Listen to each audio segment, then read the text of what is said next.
I just feel like I've been around the block, ripping up fantasy stock, working around the clock. Look at the view from the top. Researching rookies a lot? No, I just be listening to pods. Yeah, one in particular, I'm just a messenger. Let me just pass on the rock. Browning, brunning, pruning, pronouncing ain't what he's doing. What he's doing is not losing, but infusing you with new things. And there's Dennis the Bennett, yeah. The man is a menace, yeah. Building a dynasty, some of the finest things. Promise you, you won't regret it. Sly as a fox, cultured in pop. Give him his props. Here is a thought, here is a box. And you cannot compare them at all, so don't even try. Careful with the news, but when you use a take, I take up Tony Fire. I mean Dyer, because anyone else is a huge mistake. Whoa, fantasy round table, fantasy round table. Fantasy round table, come take a look at the crown, baby. Hey, fantasy round table, fantasy round table. Woo. Fantasy round table, come take a look at the crown, baby. Go. What is going on, everybody? Welcome to another episode of the Fantasy Football Roundtable Podcast, brought to you by the Pigskin Podcast Network, which you can find at PigskinPodNet on Twitter, or you can search the hashtag TPPN. As you've been seeing us talk about since Friday, it is our 500th episode, which seems a little crazy to say that. As I said, I believe I said on Friday out loud that we've recorded 500 of these things. It is insane. For today's show, we will talk a little bit of NFL news. We have got coaching hires just popping up here as we are speaking. We will talk about possibly get to some rookie prospect profiles, and we're going to talk a little bit about just, what's gone on in the past 500 episodes, if we can sum that up in an hour. As always, though, it is Monday, so Dennis and Matt are here with me. Gentlemen, how are you guys doing? Man, it's not just any episode. It's a big-ass episode. Number 500. When we realized this, we were coming up on that, I couldn't believe it. It's a crazy number. Yeah, I mean, it seems hard to believe. Just makes me feel old. Really does. With me around, you guys should never feel old. I mean, Dennis was your age, Matt, when we started this podcast. It's believable. It's funny. I was talking to someone about this the other day because, they reached out and they're like, how do you guys do 500 episodes? What have you guys been doing this for like 5 years? It's like, I don't even actually know how long it's been. 4, maybe? 4. I think we started in 18. I was like, when you put out, there was a one point, and it may seem crazy to people now, like any new listeners who have only heard us really go on like 3 times a week now. There was once a point where we were going on 5 days a week, so that adds up quick. That point was in October, let's be honest. Yeah. Well, I'm even talking about, I think last year we were doing 5 shows a week, weren't we? I think we were doing 4. Yeah, 4 or 5. Okay. I know for a while there we were doing 5 because I remember we were doing this show on Wednesdays, and as soon as I got done, I had like an hour before I had to get ready for Debbie Debate, and then we had the Thursday. It was just, there's a lot of shows, but there's definitely a lot that has changed. Going back and listening to those first episodes where I talked about on Friday, I didn't realize the severity of having like a good microphone. There were times you could hear like my neighbor mowing his lawn as I was trying to talk about things. It's been a fun 500 shows. Kind of like, I guess, Dennis, is anything that stands out to you? I know who my favorite guest was. Like favorite guest, like what was the things that stand out? I think it'd be funny if somebody, maybe there's a tool or an app that somebody could go back and pick out how many times we heard Bruning say, "Did you guys hear that thunder?" Not only that, I remember all the time, and I don't remember if that was when Matt was here or not, but my kids, because I was always worried you could hear my kids screaming, because back then I used to record in a different room where I felt like you could hear everything. And that was my kids are amazing, very well behaved now. But back then they were running around like someone was committing murder at my house. And I would always be like, I'm sorry if you could hear my kids yelling in the background, because I could hear them like they were standing right next to me. Yeah, it was I remember because there was one person who reached out to me a long time ago on Twitter. It's like, bro, we can't hear your kids. You can stop apologizing. I'm like, I don't know, because I hear them. So, look, or how many times I've frozen. It's like Seinfeld. Nobody remembers the pilot. They just remember the soup Nazi. We're into the soup Nazi era.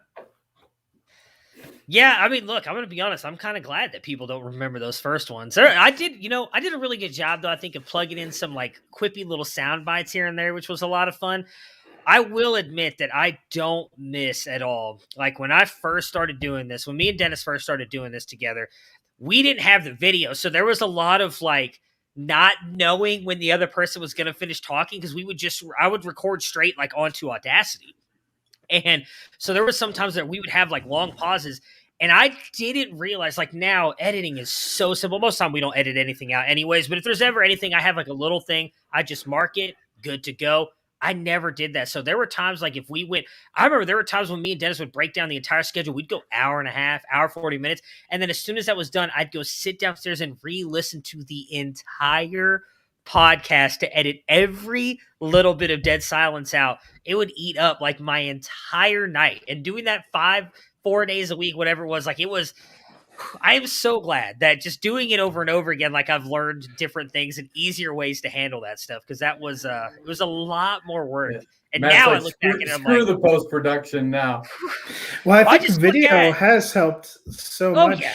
But it's also made you have to think about things. Like I remember when we did one of the episodes when we were just doing audio, when I straight up had COVID and I thought I was going to die. I'm just like wrapped in a blanket on my phone.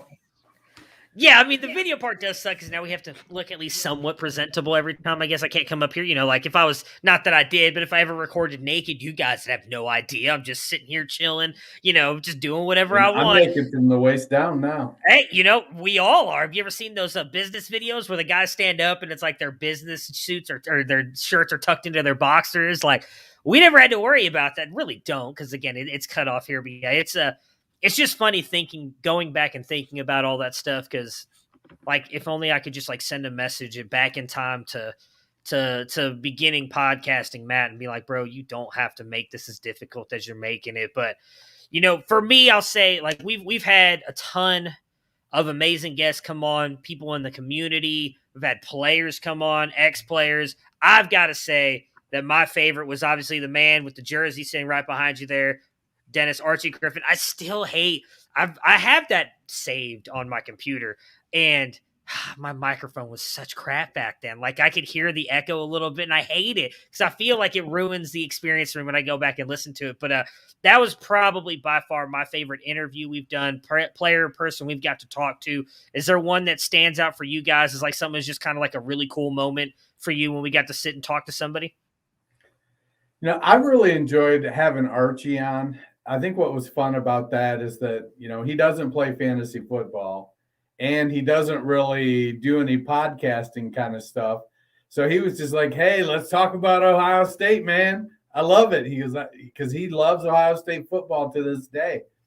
And having him on was just such a blast. I've enjoyed some of the people we've had on, Marcus Grant, Bob Harris, Bob Lung, John Laub, Chris Stoops, Ricky Valero. We've had some really cool people in the industry on who's come on and, make me feel like I need to work harder to step my game up. It's really exciting to have guys like that on. You're muted, Matt. Apparently, I didn't learn to unmute myself. Some things remain consistent. Hey, if we're not consistent, at least we have that, right? Your paranoia is your kids in the background. My paranoia is some calamity is going to befall the background, and I'm going to have it open. I've really enjoyed all the guests we've had. I feel like I learned so much from that, and they've really given us a lot of insights. Dennis hit on a lot of them that were great. It was really cool being on with Archie Griffin as well. I've always gotten a kick out of John Laub too. He's so high energy. Those hours just fly by. Yeah, I will say talking with John is always a ton of fun. I remember the first time we had him on because I didn't know he was a Broncos fan. So it's kind of cool to listen to you two talk about like your love for the Broncos. And yeah, he just like, I feel like, there are times that I definitely am on here and I'm tired, but I feel like I'm usually pretty energetic when I do this. And John just takes it to a whole another level every time. Like I love his passion and everything. He's the one person I'm really sad I did not get to meet in Canton this year. I know he was there, and somehow we just always missed each other, and I didn't actually get a chance to meet him, but I am hoping I get a chance to meet him in person this year at the Expo, because he is he's a lot of fun. To play in the Kings Classic. Funny John Lobb story. So I know John Lobb was in Canton because I did meet him. So I come down in the morning and I'm in the lobby area there, getting ready, the whole breakfast buffet kind of thing. Man, and I hear I'm like, that fucking sounds like John Lobb, and I'm looking around like, and all of a sudden, dude, you don't realize how big he is, man. He's probably it felt like he was 6'5". Dude is big. I was like, John, and he's like, Dennis, and I'm like, oh my God, we happen to be staying in the same hotel. So he didn't actually make it to the Expo the following day because he was headed out on Saturday after the Kings Classic. But man, it was wild. He was like right there in the lobby, and I was like, man, John. But yeah, I would not have expected him to be big. Maybe it's just the way that well, I feel like that's everybody. I remember meeting so many people at Canton this year, and it's like, holy crap, you are taller than I expected you to be. Like every time I see somebody on here, you expect him, like I feel like I'm somewhat average height, and I'm like looking up at everybody at Canton, which was a little unfun for me. But Matt, I hate being the short one. That's the one thing I hated. At least I had Colin. Me and Colin, we stand strong together. It's like 5'10-ish, 5'11" with the pointy hair. It's the only reason I spike it up all the time. So I have a half an inch on Colin. If there's one player, person, anybody that you can interview in the next 500 episodes, who would it be? We got to start working on getting Peyton on.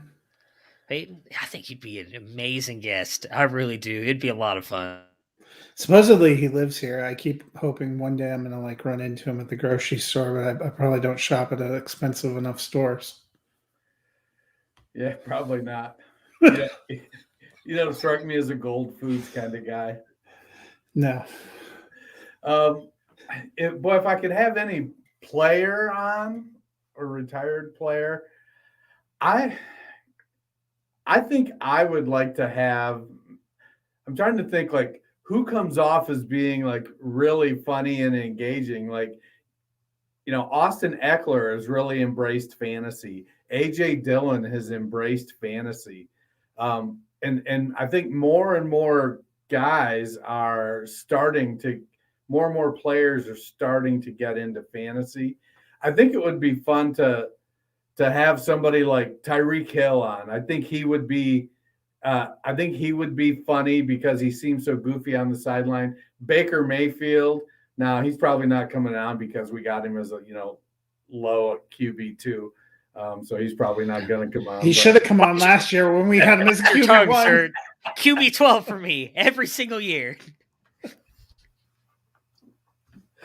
But I don't know. I think it'd be interesting to maybe have someone like Bruce Arians or Dan Campbell, some of these don't give a shit kind of guys, because I think, they would come on and they would make fun of us. They'd be like, oh, and I think it would be cool to kind of convince them that, like, look, what matters to you is points and what matters to us is points. Just how we calculate the points is different is all. Yeah, I mean, if I had to pick someone, it'd probably be Baker. I'd love to just be able to talk with him for we only had Archie for like 20 minutes, even just 20 minutes with Baker Mayfield, I think would be a highlight of my career. Justin Fields, another one too, just because how much I love him as a player. I'm trying to think, Odell, I'd love to sit and talk with Odell. I think he'd be incredibly fun to talk to. Or Jarvis, any of those guys. I'm trying to think of who I think would be just like an awesome interview, but would probably bring like no enthusiasm whatsoever, would be Justin Herbert. Like, I'd love to just sit and talk to Justin Herbert, tell him about the tattoo I have riding on him and how I'd love to not get a Dolphin tramp stamp on my back. And I need him to win an MVP or a Super Bowl, which I'm sure he wants to do as well. Like, that's probably one of his goals. I'm like, if you can do that for me, buddy, and I don't have to like permanently have a Dolphin hitting a beach ball on my back, would be amazing. He had no interest, and then you mentioned the tattoo bet. And he's like, "I got to win one for Matt." Hey, you know what? And when it happens, like, can you just get me Super Bowl tickets and we can, I'll pull like the Kevin Hart at Philly. I'll try and work my way up on stage and be like, I don't have to get a tramp stamp. It'll be a lot of fun. I think I'd love to get to know Mr. Justin Herbert. He is my hero. Anything else? I'm trying to think of anything else that we could talk about on that. So, does anybody have like favorite episodes or segments? I don't know. I was like looking back through the list today, and there's so much of what we do is just kind of all business. I like the episodes where guys I talked about do well. Those are always my favorites. They're so few and far between. But we stick to business so often that it's just there's any kind of, I think, shtick that we have just kind of happens naturally. We don't really do bits or anything. Now that Matt doesn't do sound drops in post-production anymore, not that he should start again. I fully understand. I feel like we bust each other up at least 3 times an episode. There's some interesting times when someone says something like I feel it's the perfect time to drop. Then I always forget where it's at, and it's a little bit harder to do.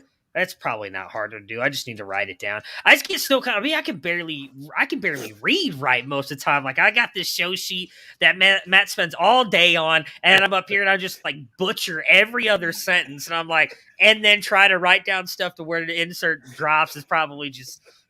It's not great. I can barely host. Need to get you one of the boards where you can just hit a button and it while it happens. I need just to do it live. I used to have I still have it somewhere. So the one hashtag goals for 2022 season. I have the one that Barker sent me somewhere. It's just getting them upright, and then I have to like make sure I do it right on my computer because my luck, I'll like program the wrong sound or something on there, and it'll be completely inappropriate. And I'm like, well, and that was live too, so we'll figure out how to edit that in post, I guess. So it's one of those things. Trying to think of a favorite episode for me. Do you remember what my first episode was? I don't. I feel like you've been doing it forever, so it was you and me talking Game of Thrones. Was that it? The very first one. It was like I think we did it probably over 2 hours. We were getting ready before we knew the horror that awaited us in season 8. But talking about all of our hopes and dreams, and I will never forget that. I think my wife thought I died. I was down in the basement so long. She's like, "Are you still on that call?" Yeah, I still have the intro for that on because I created like a whole intro just for that episode, and I still have that on my computer. I saw it the other day, and I was like, "Oh, hey, I remember this." We've done a lot of. That's probably the one thing. This Pop is Culture probably Corner.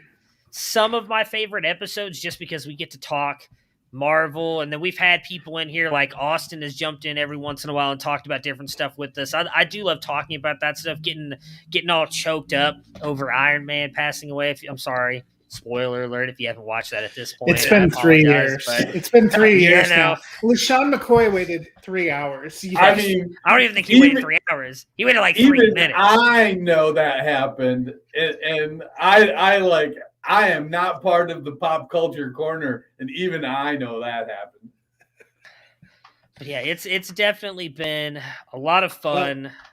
And the episode that we did where we talked about the longest night episode, I remember doing that. I did that from the bathroom of the hotel we were in. Thank God we weren't on video. Yeah. That's when I was traveling to see my grandma. Let's like, you were in the bathroom for a long time. I was talking to somebody. She's like, God? I mean, I've been called worse. I'm just kidding. Anyway, so yeah, it's been a fun ride for sure. Hopefully, there's 500 more of these in our future. I'm excited to see because it's definitely grown a lot as well from episode 1 when I remember putting this up on. What was I using? I don't remember what I used to use back then with like our 5 downloads to. I don't want to talk. I don't like to. It was Spreaker. Good job. It's sad that I don't remember that, but you do. to now, which I don't like to broadcast our numbers, but we do fairly well, at least in my opinion, for the downloads that we get every episode. So I do want to say thank you to all of you. It's continued to grow. Why you listen to me mostly, I don't understand. I understand why you listen to Matt and Dennis, but I appreciate, every single one of you that have stuck with us for 500 episodes, because to me, that is a really cool mark. It's not something when I started this, when Dennis and I talked about this with Matt. For those of you who don't know, like Matt was the one who got me into writing and everything at FLA. Used to be my editor. He had me do Cleveland Brown stuff and then allowed me to go into fantasy stuff, at which point Dennis joined us and he did his Down to Dynasty stuff. And that's when he started gaining a lot of popularity. He was the one who suggested us do a podcast. And I started up never sitting in my little guest bedroom listening to my kids scream, thunder, lawn mowing. Did I ever think we would make 500 episodes? Here we are. It's been really cool. So anything else you two want to say before we jump into actual NFL stuff now?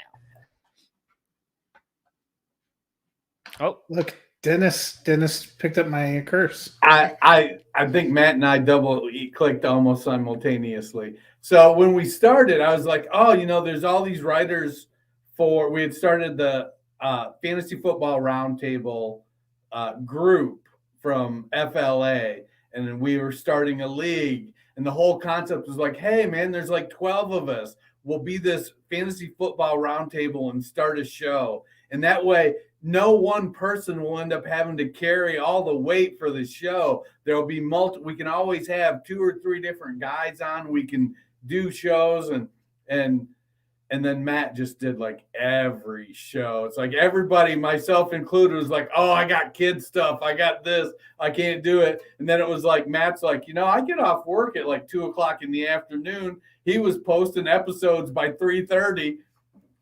And it was just like episode after episode. He was like a machine. Still is. The funny thing about that, like, I don't think I've ever told anybody this. I keep knocking my camera. You can see my wonderful little airplanes thing back there to kind of limit the sound buffer. So on my like really difficult days of work, I kid you not, and this is again where the post editing made a lot of fun.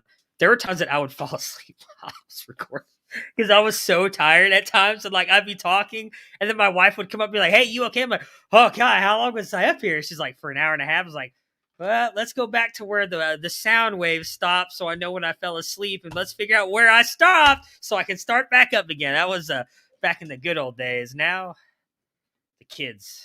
Yeah, you. That's what happens. That's what happens when you get up at like 1 a.m. to go to work. That's true. Now it's 3 a.m. It's been a little bit easier. Those 2 hours. It also helps that my kids like are actually going to sleep now at a decent time compared to like staying up all night and all that other good stuff. And just generally being well behaved. So that's very helpful. Very, very helpful. So speaking of well behaved people, Mike McDaniel, one of the seems very respected coach, especially players coach. A lot of the 49ers players were tweeting out congratulations to him. I believe it's being finalized, or has it been finalized, is going to be the head coach of the Miami Dolphins. I believe that one's finalized.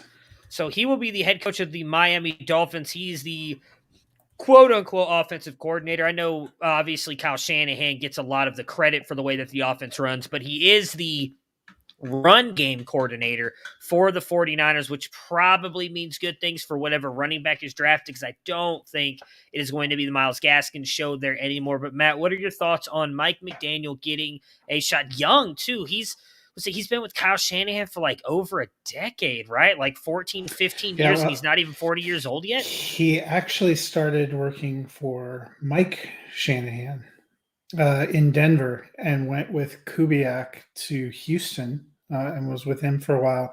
Went back with Mike Shanahan in Washington, which is, Kyle.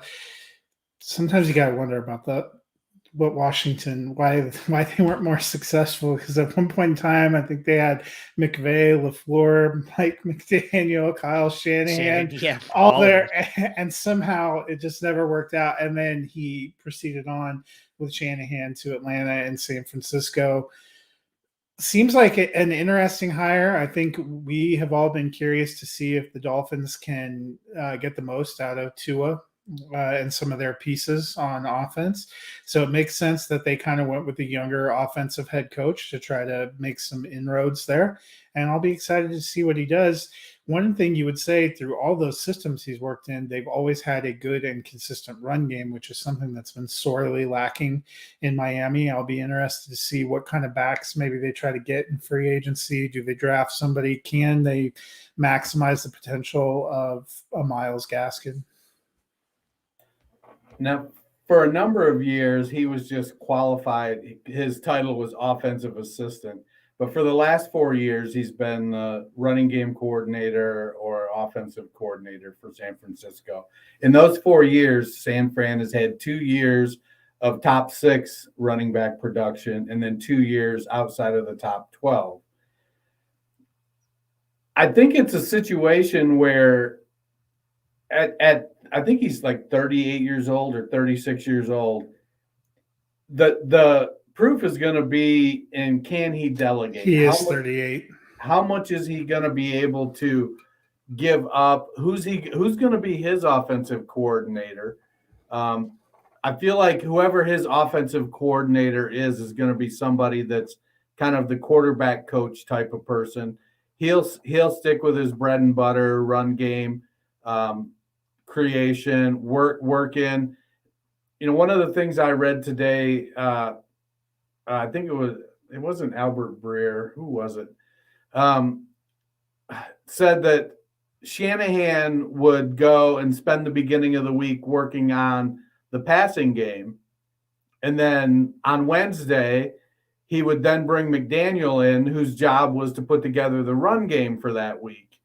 And then usually by Friday, they would have it nailed down because he was basically so creative and he trusted him. Like he was a ball boy for Mike Shanahan, I believe.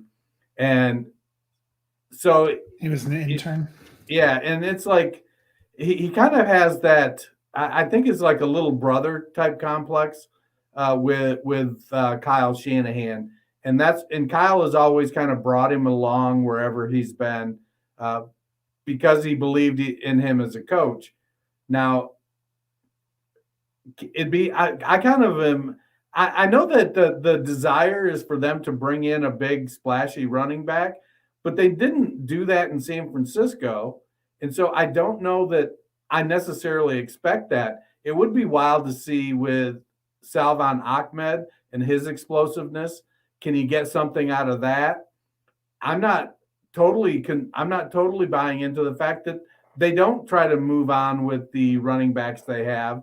They'll probably bring in a free agent, somebody to take the Malcolm Brown role. I don't know if Brown is going to be back after being injured, but I feel like they're going to need a short yardage guy. And maybe he inputs somebody in the Kyle Juszczyk kind of role. I know there's some talk about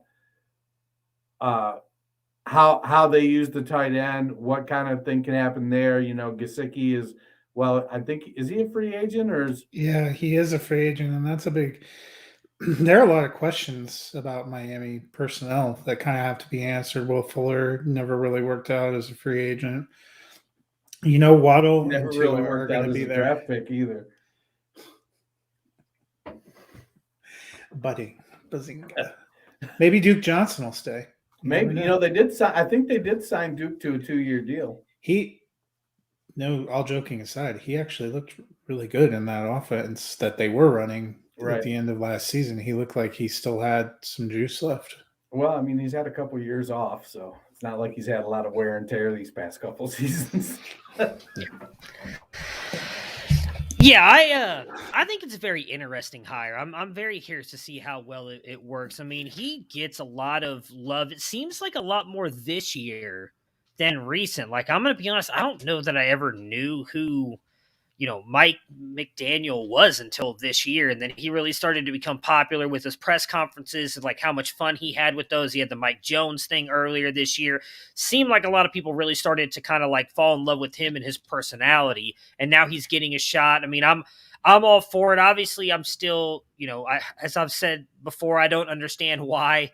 I get part of why Brian Flores was let go. So I'm interested to see what Mike McDaniel does because he's taking over a team that was very successful in the back half of the season when they went on like an 8-game winning streak. Am I remembering that correctly? Like, I know they almost made the playoffs. They missed by one. Losing to Tennessee is really what kind of cost them. So overall, I'm very curious to see what they do. I do think that they'll probably draft a running back. I mean, I don't know that any of those guys go in the first round this year. I mean, Matt and myself did a mock earlier, and we only had one go in the first round. I believe it was Kenneth Walker to the Cardinals, if I remember correctly. So, which is fine. If I was trying, I actually mocked him to the Dolphins, but I don't know if I would.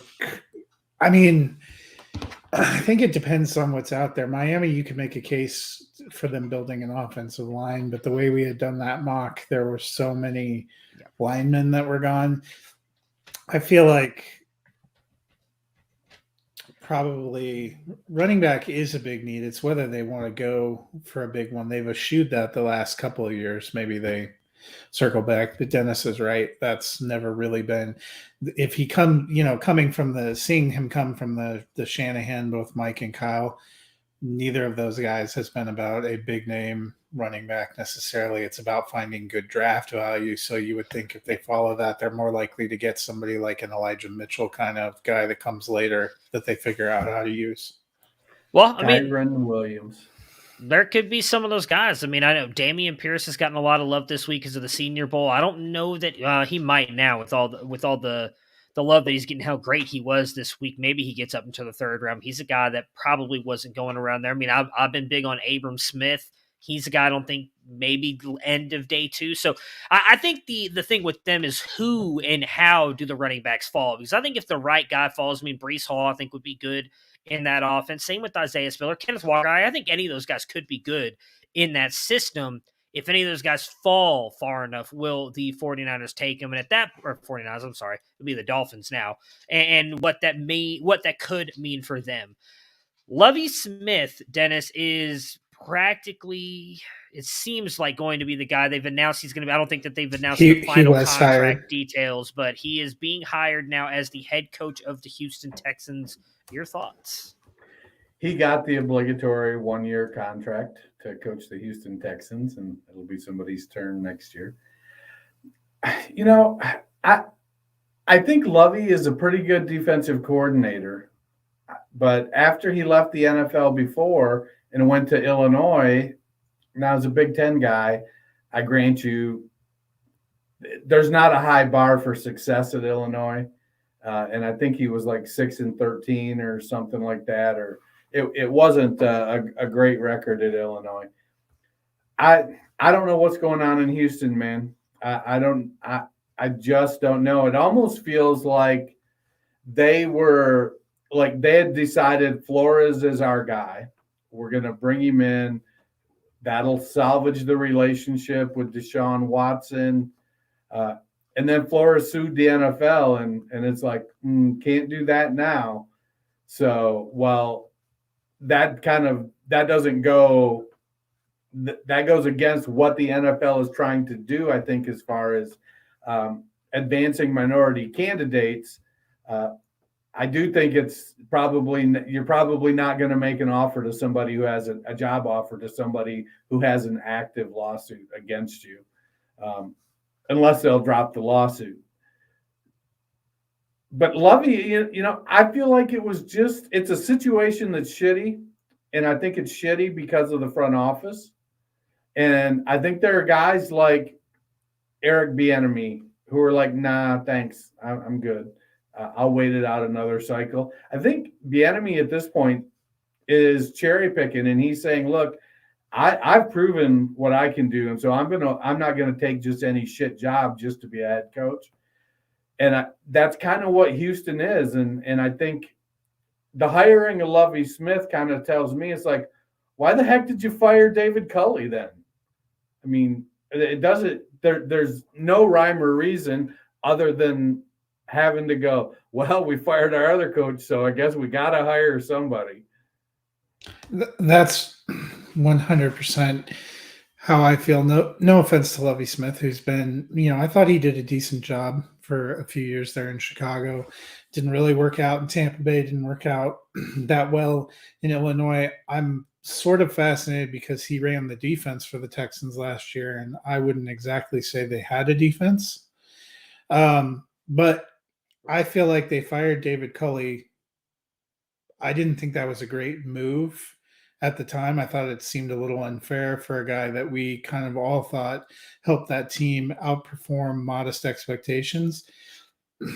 But it seemed like they did that because they had some kind of plan in mind, and I feel like that plan fell apart, and now they're kind of scrambling to keep the good coaches they have. It looked like Pep Hamilton was rumored to be the 49ers were looking at him for offensive coordinator, so they went ahead and kept him and promoted him up, and they hired Lovie Smith before they could lose what they had. It was, maybe I'm wrong, but it certainly feels like kind of maybe we made a mistake. We better do what we got to do. Yeah, that's exactly how I view it. I don't know why they let go of David Culley. We talked a lot about it. That team really seemed to like playing for him. I thought there was a chance they were going to go 0-16. They won multiple games this year. They played a lot better than I expected them to. Just made no sense. I mean, I agree with what Dennis said. This feels like it's going to be just another 1-year contract thing until they're able to find somebody else to bring in. Good for Lovie Smith continuing to get the bag because he's been a head coach a couple times. He was very successful with Chicago, and maybe it'll be different. I think it's going to depend completely on who they bring in on as the offensive coordinator because I do feel like the teams in the past Pep that he's Hamilton. had. Okay, well, I don't know that that's very inspiring either. Last time I could be wrong here, but the last time I remember Pep Hamilton being an offensive coordinator, it wasn't great. So I'll be curious to see what the Texans do. I mean, we're not expecting them to be great anyways, I guess. So at the end of the day, it probably doesn't matter. But I just feel like I'm kind of with you, Matt. Like the getting rid of David Culley makes absolutely no sense now whatsoever with what they've done. And thank you, Peter, for the congratulations on the 500th episode. We appreciate it. To be fair, Pep Hamilton was the QB coach and passing game coordinator last year, and Davis Mills. Oh, okay. Well, Davis Mills did definitely prove me wrong. Didn't Davis Mills come from Stanford? Yes, he did. And didn't Pep Hamilton coach at Stanford before he went over to? That's a good question. What's it I don't called? know. I remember him with the Colts. That's what I remember him with. I don't remember. Let's look it up. Dennis, you're talking. He also had a team in the AAF. Pep Hamilton. I'm looking right at it. Pep was at Stanford from 2010 to 2012. Then he went to Indianapolis as the OC. Oh, was he the DC coach? He was. DC that was my team. With our former Cardale. Cardale Jones, and baby. They actually looked pretty decent. Yeah. So maybe I'm wrong. Davis Mills definitely. Like I said, he proved me wrong last year. He looked really good at times. So maybe that means they're going to roll it back with Davis Mills, though, because we had wondered, was he going to get more of a shot? Well, Pep Hamilton was rookie Justin Herbert quarterback coach. And Justin Herbert had a pretty good rookie year. So, come on. Looked better this year. He looked much better this year. Justin Herbert was on fire for half the season. Well, that'll be interesting to see if they go take a quarterback now. I'll be interested. I apologize, Pep, if you're listening. Probably were. I apologize. I feel like I just be smirched you and said last I remember you weren't that good. I was wrong. You've been really good actually the past couple years it seems. So I apologize about that. Speaking of things not being good, Alvin Kamara was arrested, unfortunately. I believe it was last night, right? After an incident on Saturday night, which makes little to no sense to me why it took that long to get arrested. I will be honest. All I know is that couldn't find him. I doubt he was that hard to find, but that part of it is what it is, I guess. Going, hey, it's that dude right there. I did not look deep into exactly what happened here, so all I'll say is it's obviously not a great look. But I don't really know what happened. So if either one of you have something you want to add on that, go ahead. So apparently there's a surveillance video, which doesn't sound great.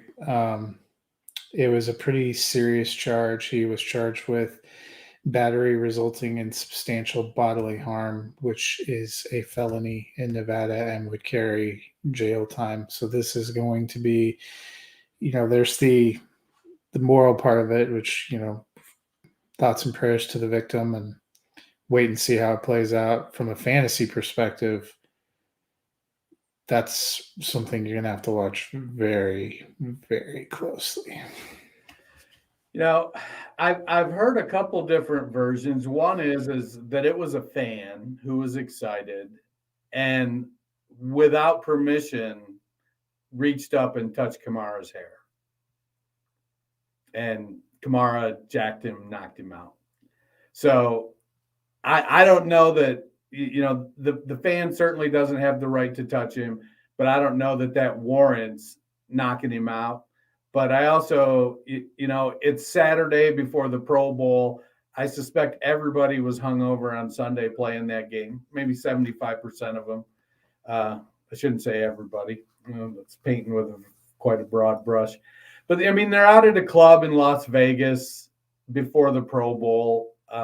You know, not a lot of good is going to come from that. It's probably going to get settled out of court. He's probably going to get suspended for a couple games. Whether or not that's the right thing is something I'll leave for other people to debate. But, you know, it could be more serious. Maybe the video doesn't show the guy touching Kamara's hair or anything, or maybe it doesn't show any sort of provocation. You know, I don't know. It's not a good. You don't want to put yourself in those types of situations. Yeah, I mean that's the big thing, right? You don't want to be in that kind of situation. But if what you said is true, Dennis, and that he touched Alvin Kamara, I mean, I'm someone who, and if I don't know you, I really don't want you touching me, and I don't have, you know, magnificent hair like Alvin Kamara does. So, you know, everybody's different with that, and I don't want to make an excuse for him, but obviously I agree. I mean, if they're in a club and it's that late at night in a casino, whatever they were at, I'm sure there was drinks flowing.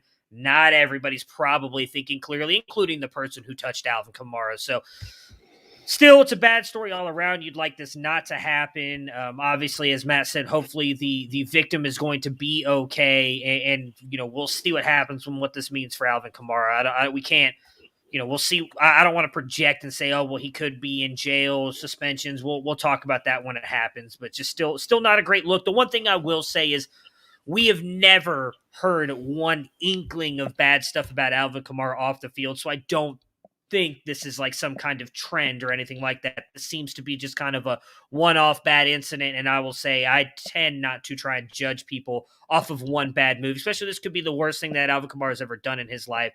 So we're not going to judge him. We'll continue to see what happens. Dennis, it is Super Bowl weekend. What is one way some people can win some money this Sunday?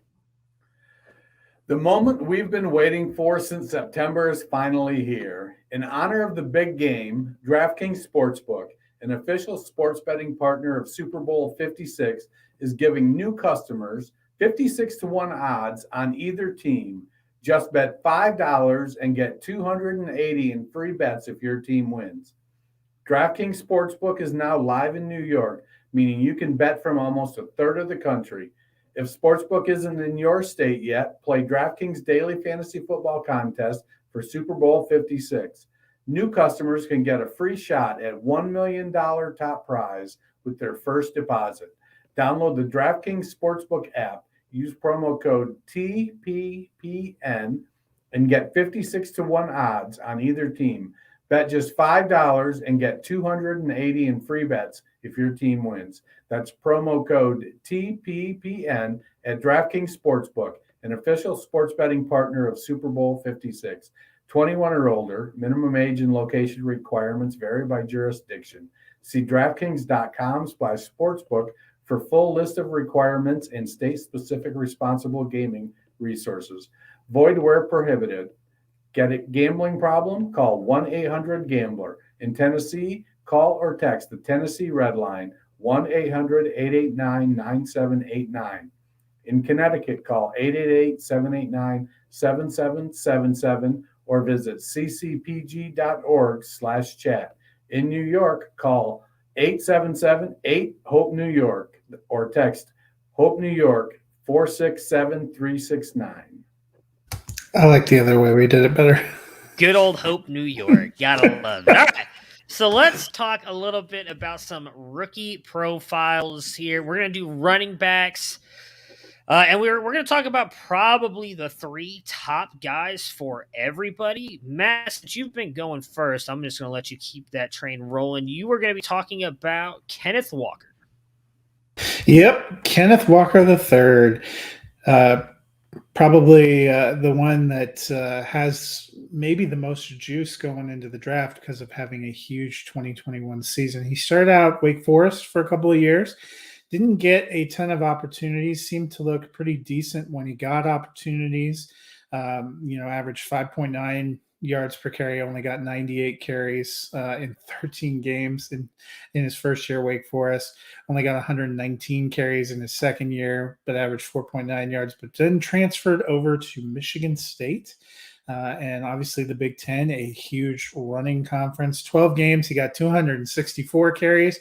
And he went off, had 1,646 yards, averaged 6.2 yards a carry, ran for 18 touchdowns. He was a finalist in the Heisman voting. He won a whole bunch of awards, was the Doak Walker Award winner, Vulture Camp Player of the Year. So probably going to have some of the biggest name value among the running backs because, of recency, and what we saw was a pretty powerful runner. I mean, he was impressive in a lot of the things I saw. One of the things we don't get a great sample of in college is him as a receiver. He wasn't bad in what he did catch. He had 13 receptions for 89 yards last year. That's just not a whole lot of volume. So he probably profiles as a guy you're taking to just pound the rock. Yeah, I like Kenneth Walker a lot. He's a guy that Jared Wackerly, I know, has talked a lot about over the past couple of years. He was a guy I really liked at Wake Forest as well. I never understood why he didn't get the ball at Wake Forest because I felt like he was by far the best player they had on that team. That was back when they had Jamie Newman, Donovan Green. I'm trying to remember who the wide receiver was. He ended up coming out and unfortunately not being great. Sometimes these teams just don't know how to use their players. Yeah. And when you see them transfer to a place, it seemed like when he got his opportunity, he definitely made the most of it. Yeah, it was. And the one thing I will say with Kenneth Walker, though I do like him a lot, and I do think he's a top 3 back in this class. He did get, I think, some help from a guy like Mel Tucker, who, Matt, you may know, was the guy that believed in Philip Lindsay and was the reason that Lindsay had such a great college career as well, which helped him, obviously, into his NFL success as well. So I'm very excited to see what Kenneth Walker does in the NFL draft. Dennis, do you have any thoughts on Walker? No, I like Walker a lot. My biggest concern with him is, will he be able to be involved on third downs, or does he end up getting, painted like a Jordan Howard? I think he's definitely more explosive. He's got good size. He showed that he can handle carrying the load. So if he just steps up his passing game contributions to functional, as long as he can pick up the blitz, catch the check downs, I think we get enamored sometimes, like you'll hear from me when I talk about Isaiah Spiller. We get enamored with running backs' pass catching abilities. But, they're running backs. They're not wide receivers. They need to be good at running the ball first. And Kenneth Walker certainly is that. Yeah, the one thing I'll say on Walker, and I am not saying that he is going to be that player, but the one thing I'll agree with what Dennis was saying is I feel like you're hoping he is what Nick Chubb is for the Browns, and that he just gets a ton of volume, is able to get you those yards and touchdowns. Because I don't know that he's not a good receiving back, but the next 2 running backs we're going to talk about, Dennis, Isaiah Spiller, me, and Breece Hall, have had a lot more receptions on record and are using that part of the game more than Walker ever was. And that's probably the question. Is Walker not a good receiver, or did he not really get an opportunity because that isn't the systems that he was in? I think it's more not the system, because there were a few times in Wake Forest that he made some good catches, but I will say he's not like near the top. If I had to grade him receiving wise, I wouldn't even put him in like top 5, 6 in this class. I mean, there's a lot of guys in this class who I think are really good receiving backs, including the next two, Dennis, because I think you have your guy is the best receiving back out of the 3 we're talking about today. So tell us a little bit about Isaiah Spiller. So Spiller checks in 6'1", 215. He's only 20 years old. He's not going to, I believe his birthday is in August, so he's not even going to be 21 until about the time the season starts. Walked onto the campus at Texas A&M as the starting running back. Started for 3 years, kind of much like my affinity for quarterbacks who start a lot of games. Spiller started 35 games for Texas A&M in 3 years. He didn't quite get the workhorse workload. You know, he never broke 200 carries. His freshman year, he played 13 games. That was his high water, or no, his senior year. He had sophomore, he had 188 carries. He broke 1,000 yards his sophomore and junior seasons, put up 25 total touchdowns, and he caught 74 passes during his career. Texas A&M was willing to line him up outside, let him catch the ball out there. He's more advanced in the passing game, but he's at the same time a very adept runner, really good speed. At 215 pounds, he has good power, though sometimes he'll dance around a little bit and try to use his speed more when he should just convert to power and move on to the next play. I like Spiller a lot. He's you know, if you looked at, I think the top 3 running backs, I think Spiller, what keeps Spiller from being number 1, I think is the workhorse perception that Breece Hall has. Spiller has the passing down chops. He's a good running back. What we don't want to see is like what happened to Duke Johnson, the leading rusher in the University of Miami history, who ends up in the NFL and is all of a sudden a passing game specialist. Even though Johnson was 5'10", 209, he wasn't tiny. But we'll have to see. I'd love to see him get drafted somewhere where he can step in. I'd hate to see him end up in a Javonte Williams situation, where he lands somewhere and he has to share, if he goes to Seattle, for instance, and it's him and Rashad Penny and they're splitting everything 50-50. Terrible situation. I'd love to see him maybe go to Arizona. Connor and Edmonds are both free agents. I don't think Jonathan Ward is really going to stress the starting situation. So Spiller could step in right there, become the starting running back. Houston needs a starting running back, stay close to home. Some of the thing I think that capped his college production is his first 2 seasons. He had Kellen Mond at quarterback, who, while he was drafted into the NFL, he was also had a propensity to run the ball himself. And so sometimes he would keep it on the RPO, hold the ball. And then his junior year, is it Devin Arcane came in at Texas A&M? Devin Achane, yeah. Came into Texas A&M, highly regarded as an NFL prospect in his own right. So he was kind of splitting carries there. I think if I'm looking at, if it's a 1 quarterback draft for fantasy, Spiller probably goes off the board for me at maybe 104. I think I'd still go Breece Hall, Treylon Burks. Maybe I go Spiller 3, it'd be Spiller or Garrett Wilson, back and forth at 3 or 4. It's interesting that you say that, because right now there is a mock draft video premiering on the Campus to Canton channel, and that's exactly where I took Isaiah Spiller, was at 1-4. It's a single QB draft. I took Burks, Hall, and Wilson all ahead of Spiller. The one thing I'll say about Spiller, because I agree with you, I think the knock he gets is that they say he's not a workhorse. I think you've got to look a little bit, too, at the way that Jimbo Fisher runs his offenses. There's another running back, and I can't remember who it is off the top of my head, but in all the years that he's been an NFL, a college head coach, he's only had 3 running backs break 200 carries, and it was Dalvin Cook twice And Travion Williams, of all running backs, the guy that we all thought was going to be the guy in Cincinnati there with Joe Mixon and has done nothing. Those are the only 2 running backs that I can remember. There's one other I know for sure, but those are the only 2 that I can remember that went over 200 carries. He doesn't really have that workhorse back. So I don't know that it's not Spiller can't do it, but yes, that is definitely a knock on him, fair or unfair. I think more of that is probably Jimbo Fisher than Isaiah Spiller. So I get to talk about Breece Hall here, who is, in my opinion, he's the running back 1. It is very close for me between him and Isaiah Spiller. I agree with Dennis. Like, for me, it's whichever way you want to go. I don't necessarily think there's a wrong answer.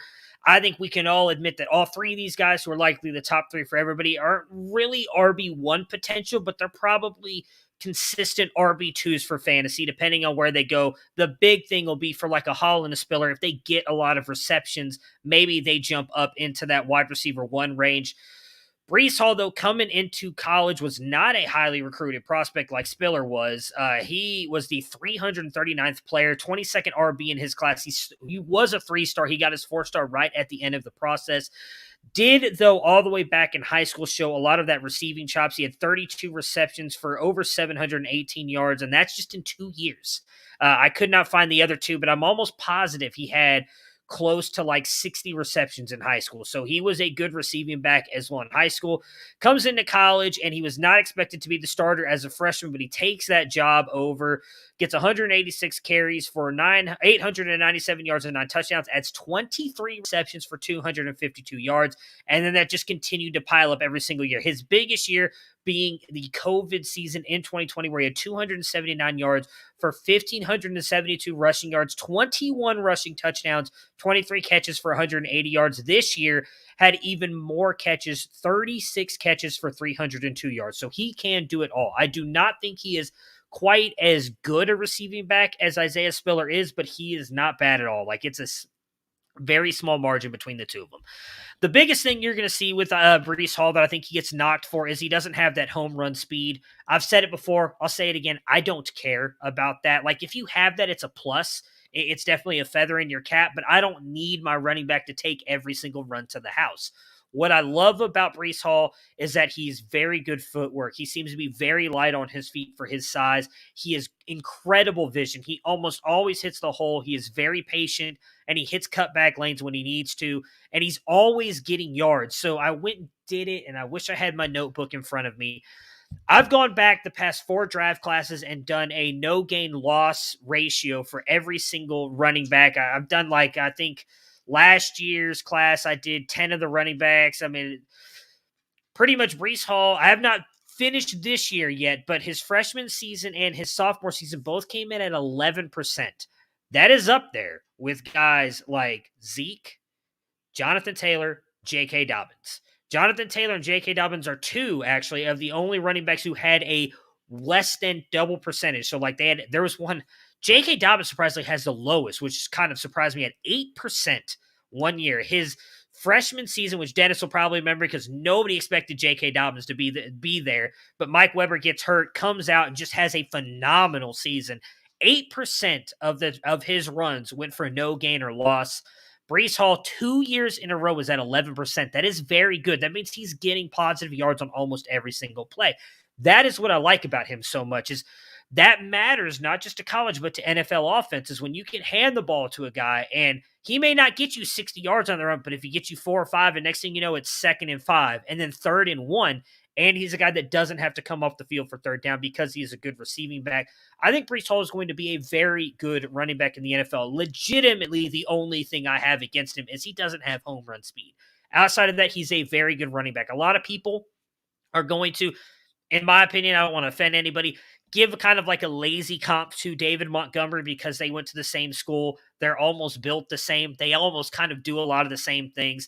I don't think that. I think he's more of like a Carlos Hyde type without the injury concerns. And Carlos Hyde, we saw, was a very good, very productive back in the NFL.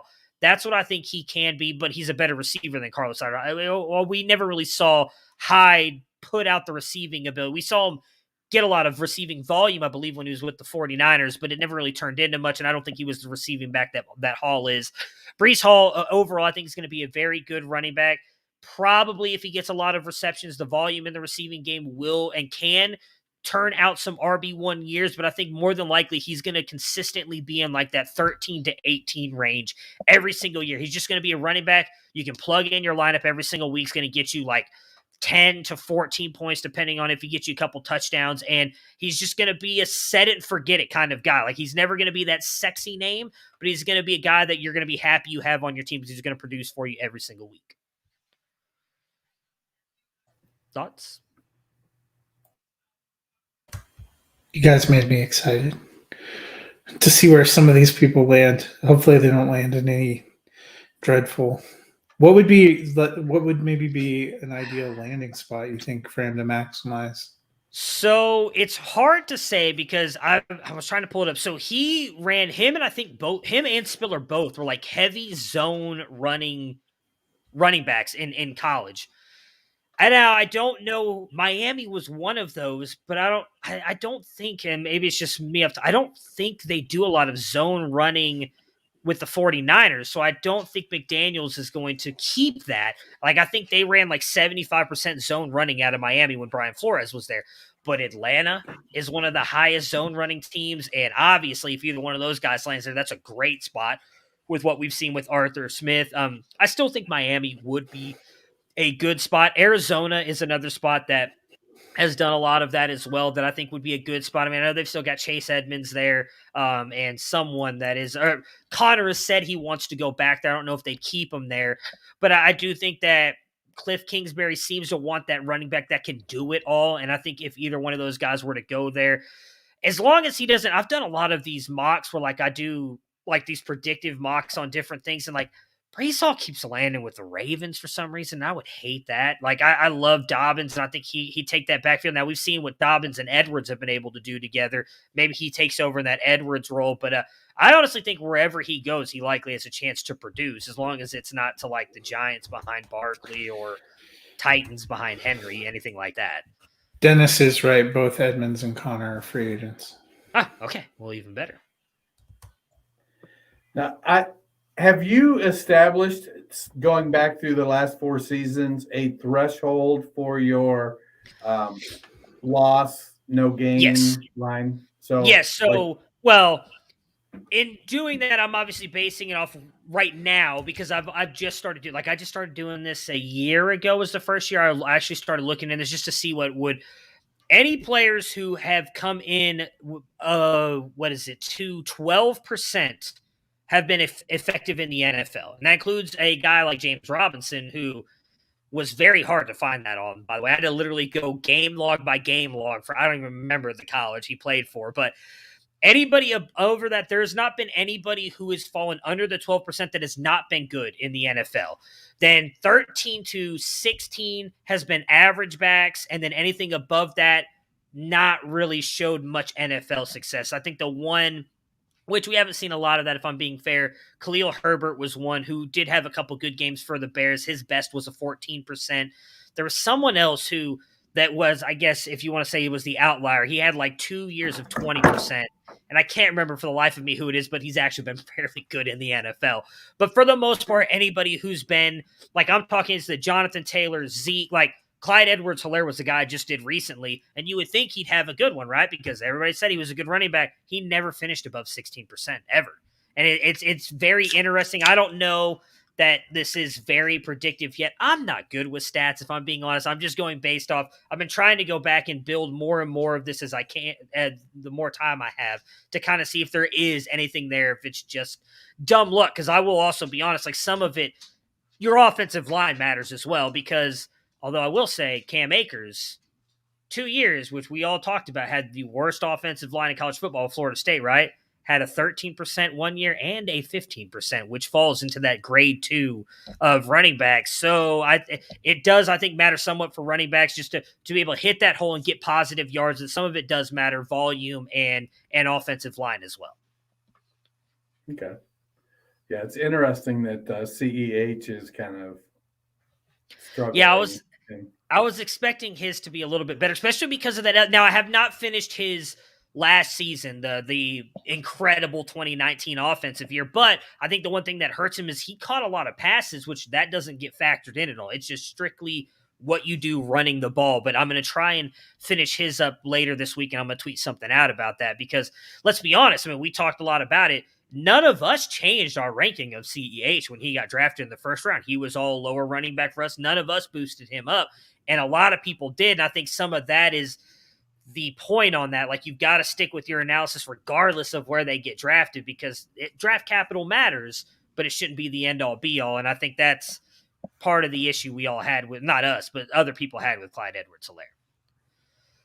All right, before we get out of here, Dennis, tell everybody what's a tool they can use to help improve their dynasty teams this offseason. Well, we're getting hot and heavy into dynasty season. I've seen trades. I've been rejecting some shitty trades myself. Do you want to dominate your dynasty league? The Dynasty GM from dynastynerds.com is the tool you need to get the job done. It integrates seamlessly with your MFL, Sleeper, Flea Flicker, and FFPC leagues. Use the League Analyzer to identify your team's strengths and weaknesses. Use the Trade Calculator to put together league-winning deals. And the Player Shares Tracker to keep track of your rosterships. You know what? You can also get exclusive rankings in there and much, much more. We have Contender Mode, which you can flip on Contender Mode, and it takes out the draft picks and works kind of like a redraft calculator. Use code ROUNDTABLE for 15% off the monthly or annual subscription. Bundle the Dynasty GM with the Nerd Herd to save even more. The Nerd Herd's getting ready to be hot right now. We got Jared and Garrett getting ready to start dropping their wide receiver scores that they do. They've been very successful with that. I can't remember who. I know someone at the Nerds posted that. David yeah, the posted that end. With their wide receivers and the running backs. I mean, they're two of the best. We've had both of them on the show. We neglected to mention either one of them, but we have had both of them on the show as well. I mean, I have immense respect for Jared. He's someone I reach out to all the time, especially when it comes to quarterback evaluations to try and understand the QB game a little bit more. So I love when I see what they, especially when I disagree with them, because I love to hear their thoughts and what they're seeing that I'm not. So yeah, definitely check that out when those drop because they are two of the best. So we talked a little bit about this off air. We're going to do some giveaways, but I don't really know how because I don't really know how to do it. So we'll figure out some way to do that. We'll post something on Twitter or something like that. I don't know. Dennis, you have any thoughts? I was just trying to think about that. And I was like, when you post the show, comment on the show. There you go. Comment either on there. You can send us something on Twitter. Well, you don't have to send us a congratulations. What is your favorite moment? Who's your favorite analyst? I don't know. We'll figure out something. Don't pick me, and we'll figure out what we'll do. We've got a couple things we want to give away to you guys. So anybody listening, tag us in something or comment on the show, and we will give you guys some free stuff. Outside of that, we'll be back on Friday, I guess, to preview the Super Bowl. And hopefully some props. The season will officially be over. It's a little sad. Nah, really quick, Bengals-Rams. Who you picking? You can change your mind again on Friday. Yes, you'll find out on Friday. Rams. F the Bengals. Rams. If the Browns got to be sad, so do the Bengals fans. Go Rams.